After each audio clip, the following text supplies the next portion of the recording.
Hey my friends, it's Bill McDonald, the Writing Doctor here, and today I promised my teacher friends from Alderson that I would show them how to do a question from the editing portion of the test when the keywords have correct or best with sentence, like number 2, and correct or best with sentences, like number 3.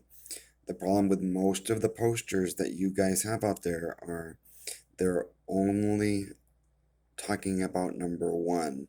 What change should be made in sentence blank?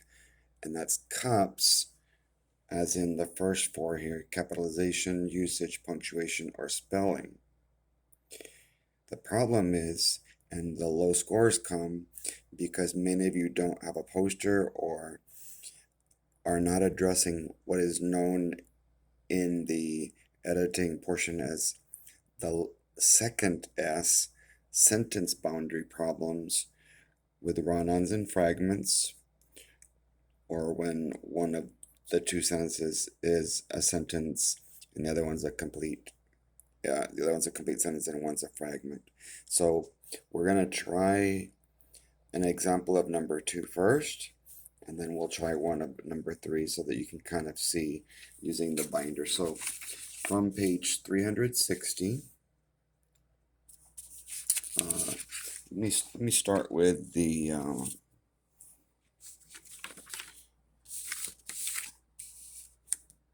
number 10 on page 360.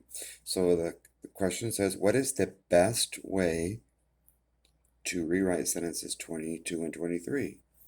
The R, if you remember, we're going to read the question softly or loudly. If the teacher or a student is reading loudly, then everybody else would read softly. Now, something that we do here, before we go back to the passage, we don't want to get sentence numbers confused with question numbers. So it would be a good idea to make your underline on best and say, oh, that's question type 2 and 3. And it says sentences 22 and 23. So we're gonna read, underline, and label both in the question, first check, and back in the passage, second check. So let's go look at sentences 22 and 23. I've already labeled it. There's question 10, opening bracket, and I don't close my bracket until after the second sentence. So we read, I'm going to pretend to put a cap on, capital. There is usually just one person reading loudly at a time, period. Capital, whether it is the teacher or a student. So there's nothing wrong with the second part of the sentence, the second sentence, because you have a teacher, you have an either situation, okay? The problem is, because the sentence only has whether by itself, and it's giving you a conjunction,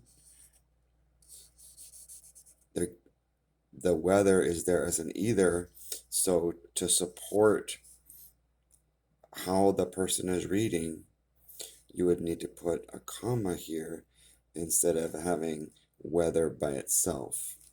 All right, so it's bad weather to put whether by itself because it turns this second sentence into a fragment.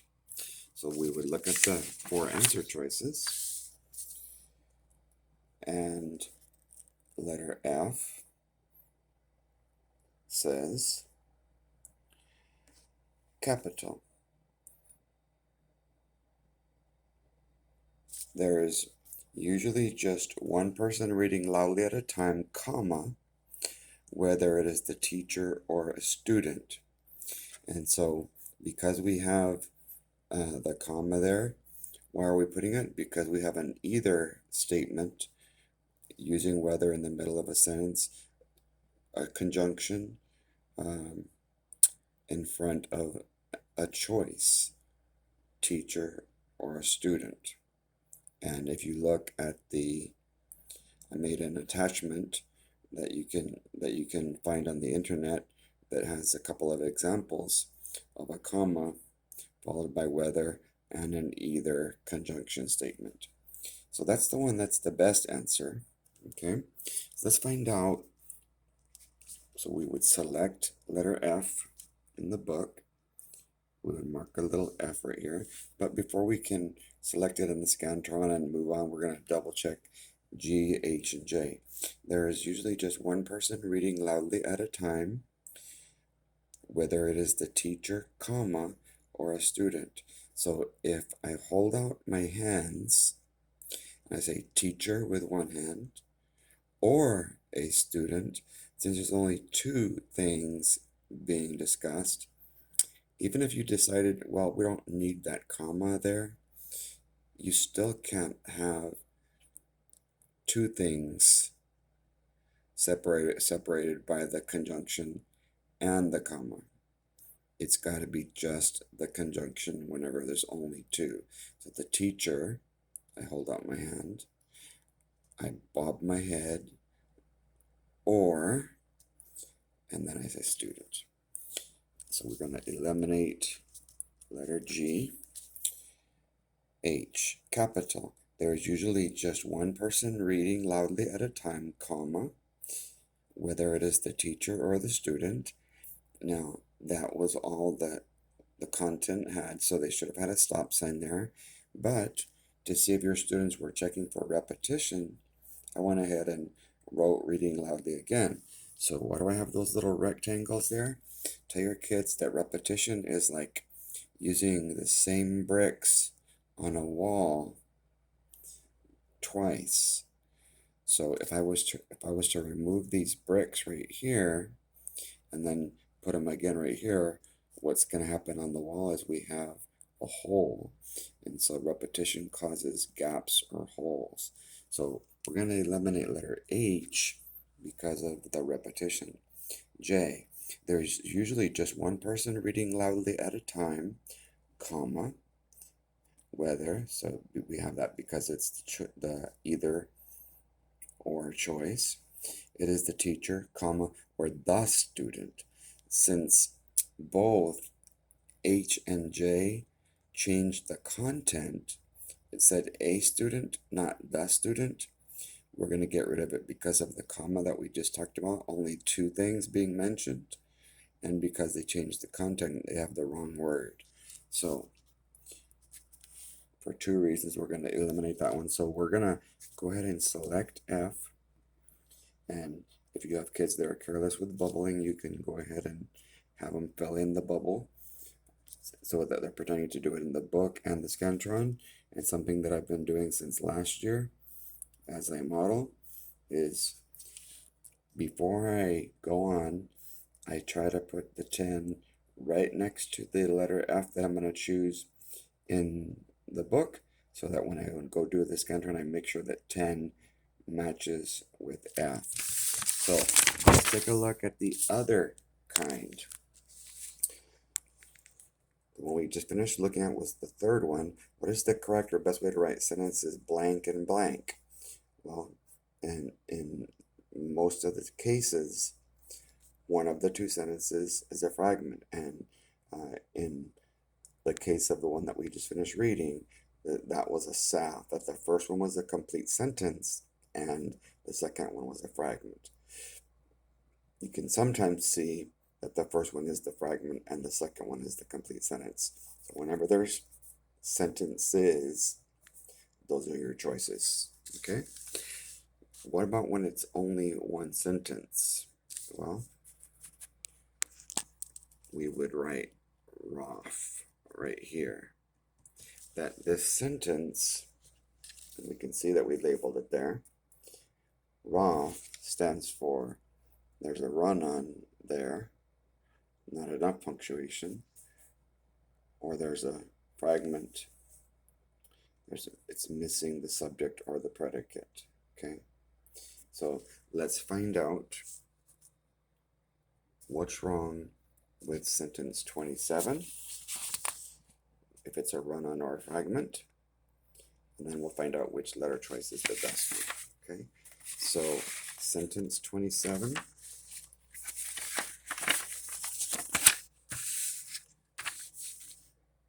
marked question 12, capital, while one person or group is reading loudly, comma, everyone else in the class has the responsibility to do what?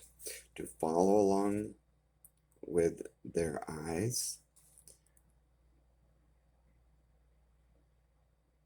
pens, comma, pencils, comma, and mouths, comma. They are reading loudly. Because should have been a stop sign there, putting comma with they are reading loudly turns 27 into a run-on. And so that your kids would mark it and say, that's why we're not going to let it stay the way it is there. So let's look and see which one turns sentence 27 from a run-on into a complete thought. Okay. F, capital. While one person or group is reading loudly, period. So that first one is a fragment, because while that's a dependent clause, we're getting ready. The person, the predicate, the subject, what are they doing? Or the group, they're reading loudly. That should have been a comma with a lowercase. So we're already going to eliminate letter F. Okay, because that first sentence makes that a fragment. Capital G, while one person or group is reading loudly, comma, that's correct so far, everyone else in the class has the responsibility, period. Well, the responsibility to do what? To follow, capital, to follow along, and mouths are reading softly. So this one, because it has two fragments, we would put an F 2 times. If the second sentence is a fragment and the third sentence is a fragment. You know, sometimes people will say, well, you can start a sentence with and, because sometimes they do it, mouths are reading softly. It just doesn't sound good that way, but either way, the second sentence is for sure a fragment, so we can't pick letter G. Okay, the reason I'm saying that about the and is because one time I saw a correct answer that started with and so when you cover up the word and you have a complete thought on the rest, the only correct answer was the one that had and with a complete sentence following it. So apparently, if the state says you can do it because that was the only correct answer, then apparently it's allowed. So we are going to eliminate F and G because we had a fragment and two fragments. Let's try H. Capital. While one person or group is reading loudly, comma, everyone else in the class has the responsibility to follow along, period. Capital. With their eyes, comma, pencils, comma, ears, comma, and mouths, comma, they are reading loudly. It just sounds so weird, and this is the distractor one, because with their eyes, pencils, ears, and mouth, they're reading softly. Well, this part right here, they're only reading softly with their mouth. They're not reading softly with their pencils, their eyes, or their ears. So it doesn't really make sense when it's like that. So we're going to eliminate that one, because if I have a better choice, I need to pick it. And let's look at J, how it sounds. Capital. While one person or group is reading loudly, comma, dependent clause. Here comes the independent clause. Everyone else in the class has the responsibility to follow along with their eyes, comma, pencils, comma, and ears. So they're following with those things. And the other thing that they're doing is they're reading softly with their mouth. So following with three things, so comma in a series, and reading softly with their mouths. Because we don't read with our pencils, we don't read with our ears, we read with our mouths. Okay, so from the four choices, letter J is the best one. So we would eliminate 3 answers there, but 1 extra check mark accidentally on labeling in the passage and the question. We selected 1 answer in the book. We're going to pretend to bubble it. So 1 answer in the Scantron.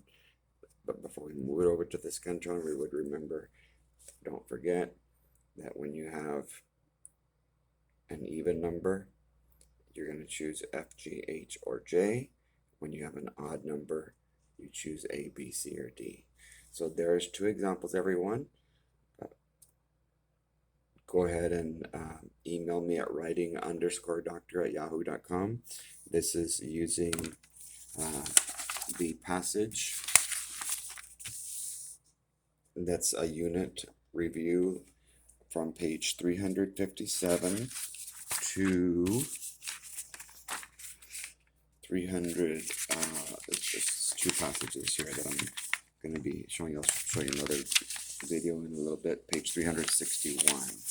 So 357 to 361, and so this is only about punctuation.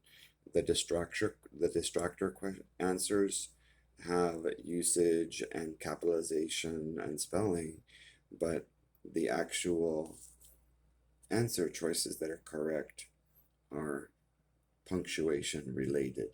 So that way, if you say, oh, I just want to work, I'm really struggling with punctuation, well, we would be practicing just the P with CUPSS, change, or we would be practicing the second S with sentence boundary issues with either ROFs, run-ons, or fragments, SAFs, a sentence followed by a fragment, or FAS, a fragment followed by a sentence. Share or tag one of your writing teacher friends, because if the students that are getting the reading tests as a field test get these, if the question is written this way, 90% of the time, when it has the word correct or best instead of change, it's not CUPSS, it's one of those other 2 ways. So I really suggest that you practice that with your students. Good luck to my friends at Alderson Elementary, my student friends, and to the teachers. I'll model another video for you guys again tomorrow on editing, and another one on revising. If you look on my wall, you'll see another one today on revising. God bless you guys and have a great day. There's my email right there if anybody has a question or wants to set up a training with teachers or with students while teachers observe. We're still in January, so we can hopefully make, I would imagine it would be awesome if you can make a 10% gain per week with your time that's left in a classroom. If you have, let's say, a classroom of 20 students, 20 times 5 is 100. So that would mean that every student represents 5%.